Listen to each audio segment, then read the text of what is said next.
Hello and welcome to my YouTube channel. इस video में मैं आपको बताऊंगी मैक्रो इकोनॉमिक्स का very important objective question answers, जो कि आपके बोर्ड एग्जाम में बहुत बार पूछा गया, रिपीट हो चुका है। चैप्टर नंबर 5 है मुद्रा, मनी।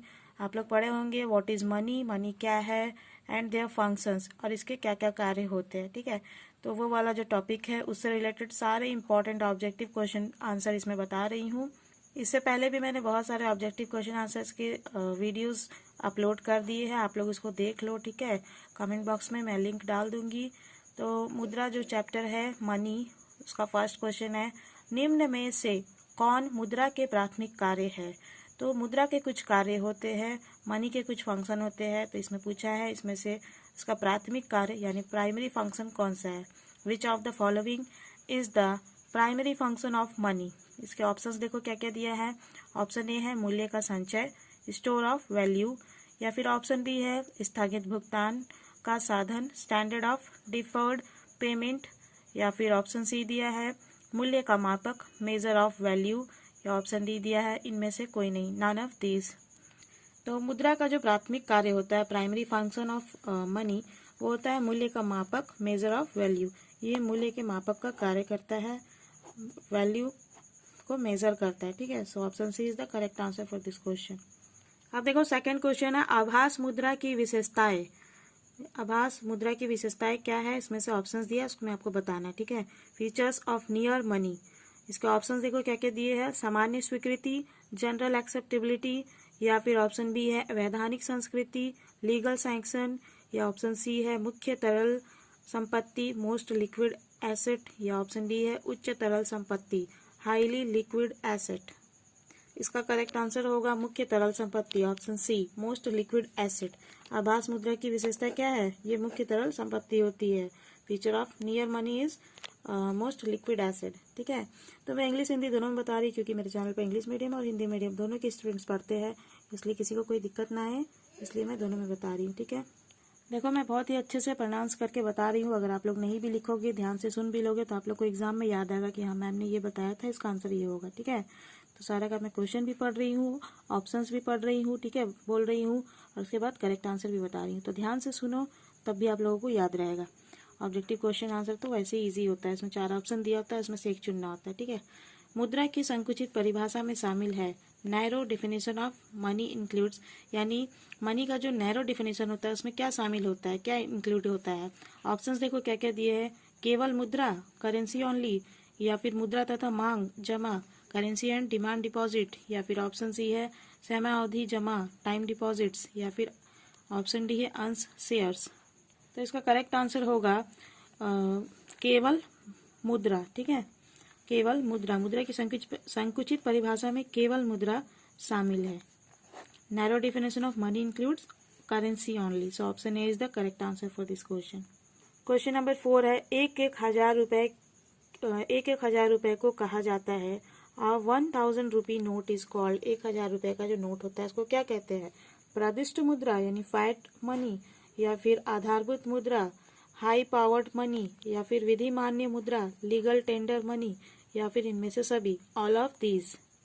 इसका करेक्ट आंसर होगा इनमें से सभी, all of these. So option D is the correct answer for this question, क्योंकि 1000 रुपए का जो नोट होता है उसको प्रादिष्ट मुद्रा यानी फैट मनी भी कहते हैं, आधारभूत मुद्रा यानी हाई पावर्ड मनी भी कहते हैं, और विधि मान्य मुद्रा यानी लीगल टेंडर मनी भी कहते हैं।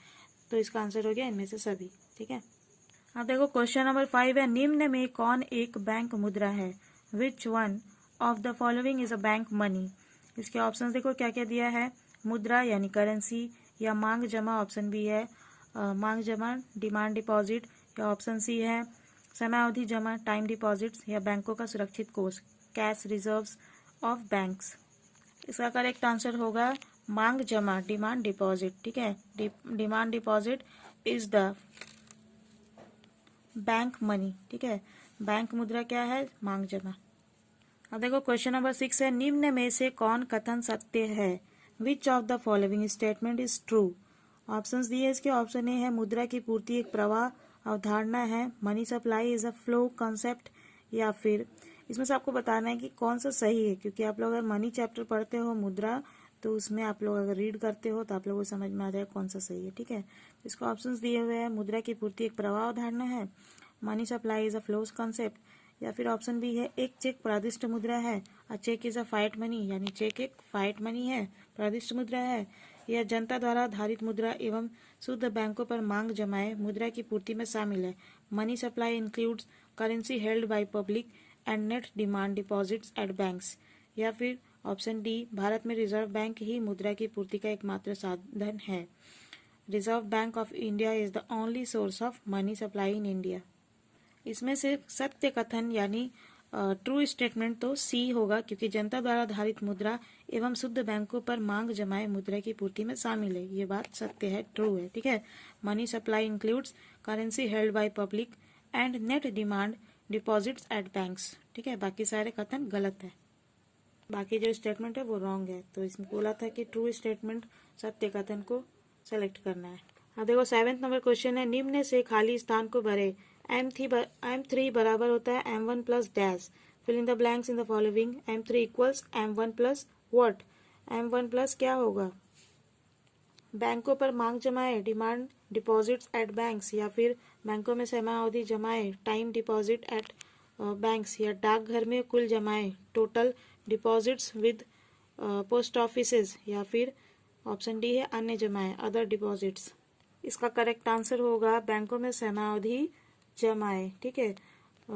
M3 बराबर होता है M1 प्लस बैंकों में समयावधि जमाए।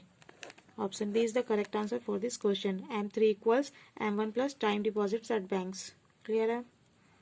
अब देखो 8 नंबर क्वेश्चन है, मुद्रा वह है जो मुद्रा का कार्य करता है, ठीक है। किसका कथन है? यानी ये लाइन किसी ने बोला है, तो इसमें पूछ रहा है वो कौन बोला है। Money is what money does.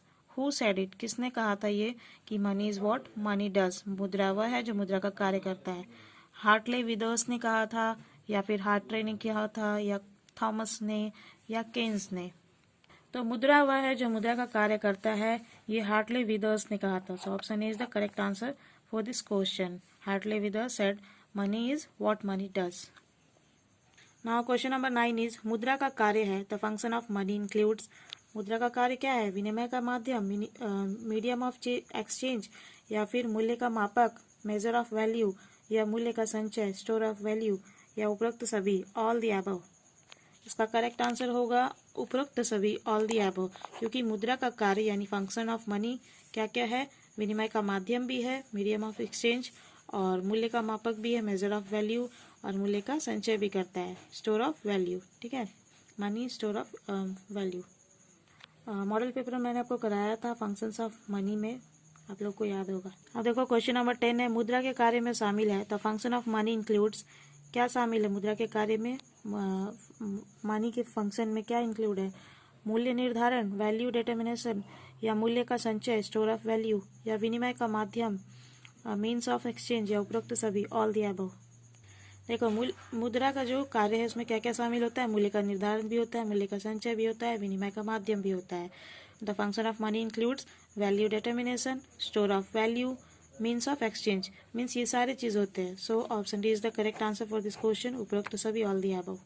Question number 11 है, मुद्रा एक माध्यम है, money is a matter which is, मूल्य का मापक है, मेजर ऑफ वैल्यू, या फिर विनिमय के माध्यम के रूप में स्वीकार किया जाता है, accepted as a mean of exchange, या ऑप्शन सी है धन के संचय में प्रयोग किया जाता है, यूज टू स्टोर वेल्थ, या ऑप्शन डी है उपरोक्त सभी, all of these.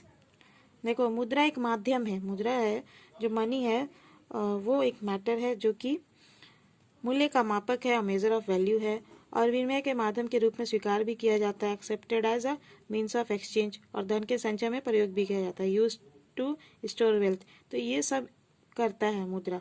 So option D is the correct answer for this question, उपरोक्त सभी, all the above, all of this. अब इस चैप्टर का मनी का लास्ट क्वेश्चन है 12 नंबर, मुद्रा की पूर्ति से हमारा आशय होता है। यहाँ से एक और क्वेश्चन बनता है आपका शॉर्ट में कि मुद्रा की पूर्ति से आप क्या समझते हैं, what do you mean, what do you understand by supply of money. तो by supply of money we mean, मुद्रा की पूर्ति से हमारा आशय होता है, क्या आशय होता है? ऑप्शंस देखो, बैंक में जमा मुद्रा, मनी डिपॉजिट्स इन बैंक्स, या फिर जनता के पास उपलब्ध मुद्रा, money available with the public, या फिर डाकघर बचत बैंक खाता में जमा, deposits with post office, saving bank, या ऑप्शन डी है उपरोक्त सभी, ऑल ऑफ दीज। तो मुद्रा की पूर्ति से हमारा क्या आशय होता है? आशय होता है जनता के पास उपलब्ध मुद्रा। So option B is the correct answer for this question. By supply of money we mean money available with the public, यानी पब्लिक के पास जो अवेलेबल मनी होता है, जनता के पास जो उपलब्ध मुद्रा होता है, उसी को मुद्रा की पूर्ति कहते हैं। ठीक है। सो गाइज, आपको ये वीडियो कैसा लगा आप कमेंट करके जरूर बताइएगा। अच्छा लगे तो इसे लाइक कर लीजिएगा, मेरे चैनल को सब्सक्राइब कर लीजिएगा और इसे अपने स्टडी ग्रुप एंड क्लासमेट से शेयर जरूर करिएगा। And thank you viewers for watching this video.